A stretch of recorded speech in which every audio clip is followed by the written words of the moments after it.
Najprej povabim kar Jožeta Praha, da spet pride semle na govorniški oder.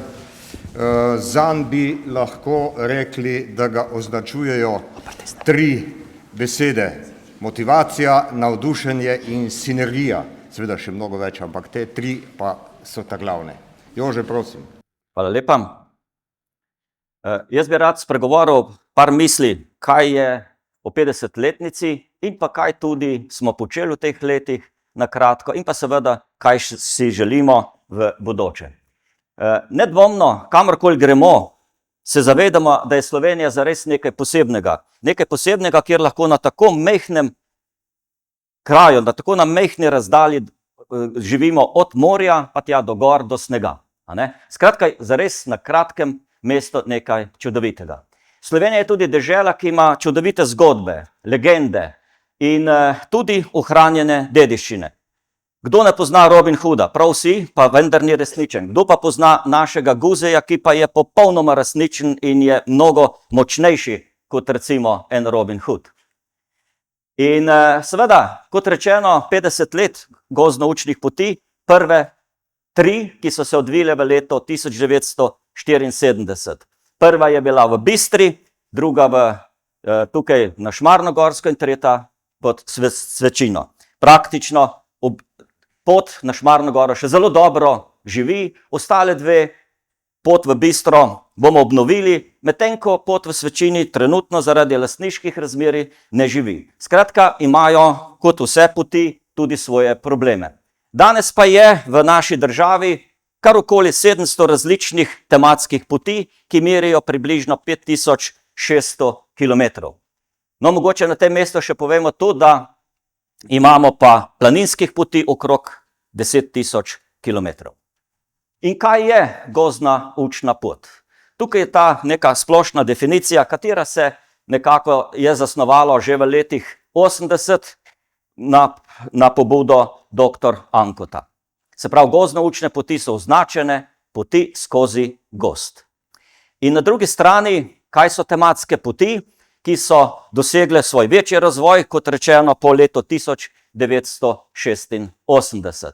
No, tematska pot pa je seveda širši pojem, kjer razumemo tako označene kot tudi neoznačene poti. Predvsem pa je važno to, da imajo te tematske poti, seveda tudi kot gozdno-učne, gozdarske učne poti, informacijski, izobraževalni, rekreacijski in pa sprostitveni namen. Zelo važno pa je seveda to, da so tiste, ki usmerjajo v prostor obiskovalce.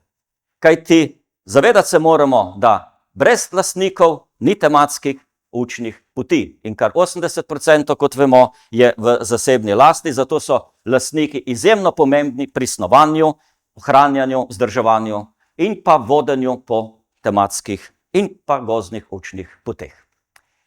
Leto 2024, kot rečeno, smo proglasili za leto tematskih poti.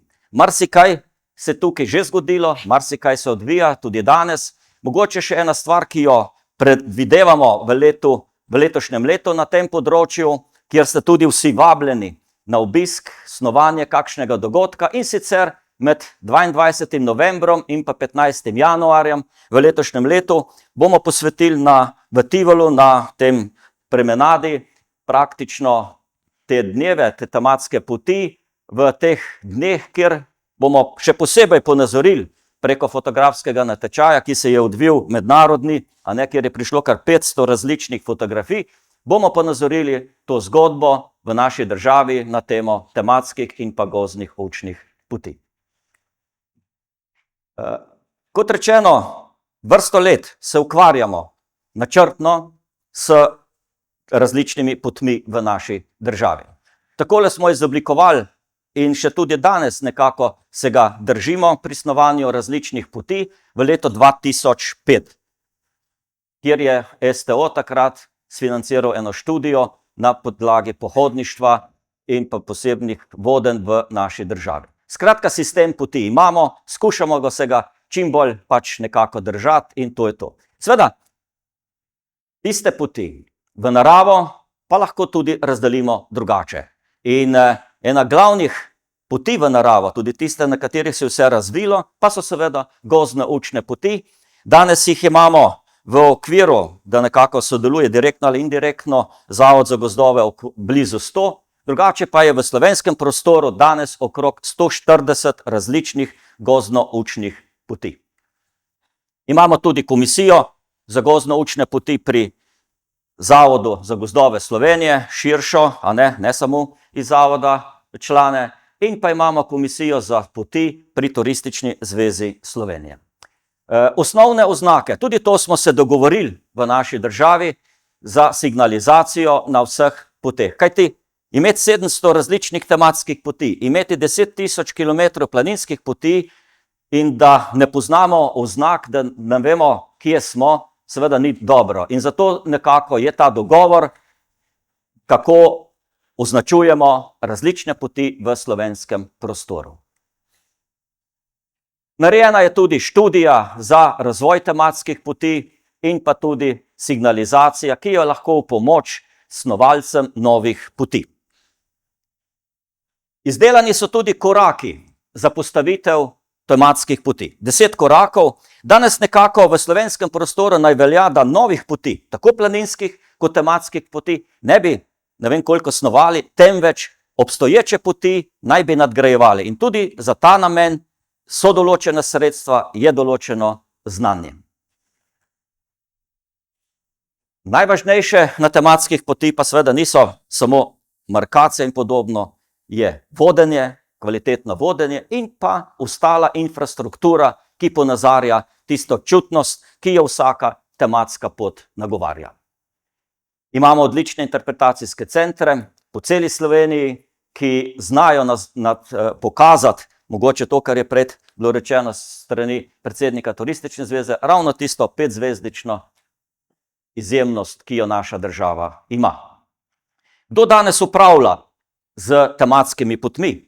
Imamo različne, od turističnih društv, planinskih društv, zavodi, šole, skratka zares en velika plejada različnih deležnikov, ki znajo kvalitetno na tem področju strežiti. Kot rečeno že nekajkrat, vodenje je izjemno pomembno. Izjemno pomembno na vsaki prezentaciji, na vsakem ponazarjanju narave ali ostalih stvari. Imamo različne, imamo tiste, ki so registrirane in tisti, ki tudi niso. Skratka, važno pa je najvažnejše, da so dobri, odlični. In takšno izobraževanje v naši državi imamo.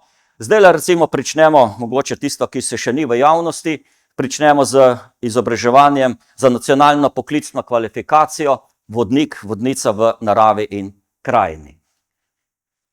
Predvsem je pa važen ta slogan, ki se je razvil. Tematske poti nas povezujejo in učijo. Manj je več.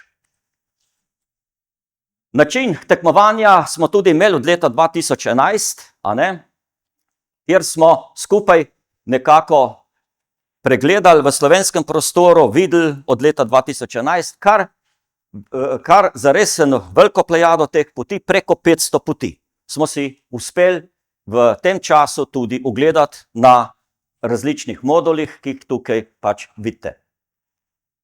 In tukaj so tiste najpoti, tisti paradni konji, prepoznani v slovenskem prostoru. O njih lahko tudi berete v zadnji izdaji Outdoorja Slovenije, kjer ste ga lahko dobili. No, v letošnjem letu 2024, tukaj še ni napisano, kajti ni še objavljeno, drugače pa, tukaj pa lahko danes povem, najbolj prepoznana najpot v letu 2024 pa je turistična kulturna pot v Žirovnici.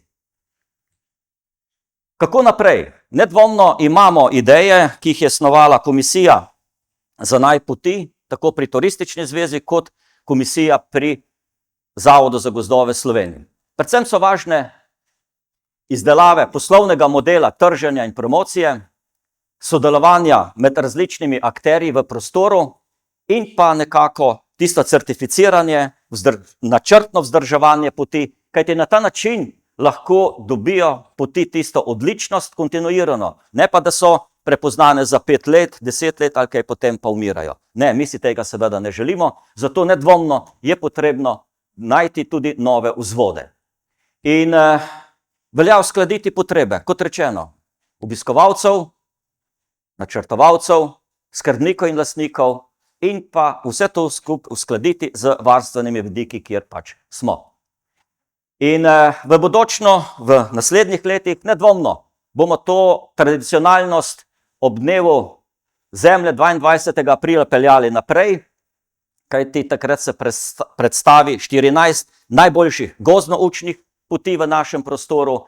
Potem Moja dežela, kjer vsako leto pregledamo tiste poti, ki se prijavijo na to. In kot rečeno, 500 smo jih že videli. In verjamem, da v naslednjih letih na ta način tudi dobivamo nove odličnosti v prostoru. In pa prepoznali smo, da je lahko ta spletna stran Map.pzs tista krovna, ki bo povezovala vse štorije na temo pohodništva v slovenskem prostoru.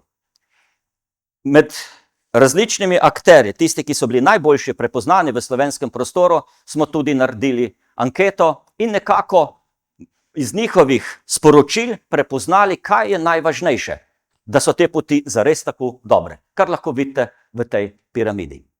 Se pravi, od skupne promocije pa tja do kakovosti tematskih poti. Kako naprej? Predvsem so važni te 4 stebri.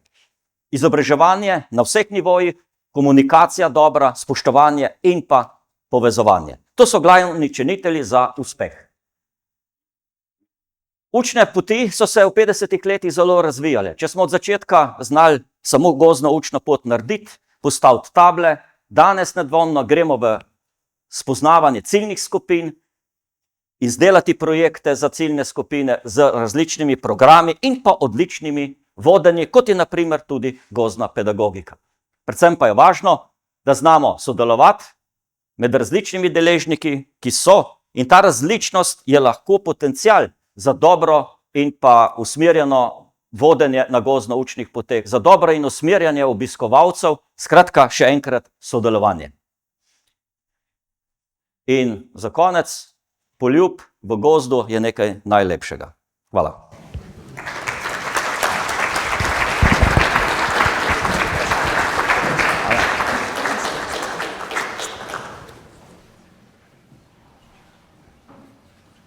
Hvala kolegu Jožetu Prahu za zanimiv prispevek.